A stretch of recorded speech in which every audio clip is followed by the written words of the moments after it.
Hi everyone, welcome to the Crafty Corner. If you are a returning subscriber, thank you for returning.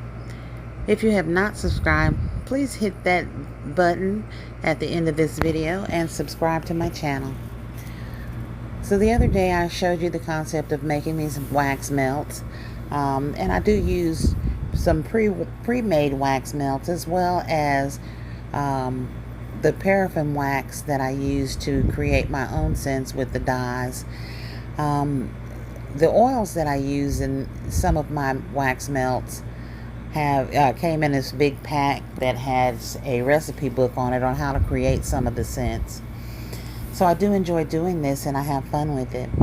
I couldn't decide how I was going to package these, if I was going to wrap them individually or put them in a gift box.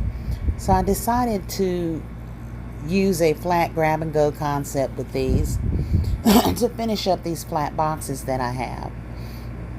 And I only have a few more of those left. So I'm going to do a couple of more of these wax melt concepts, 6 to a box.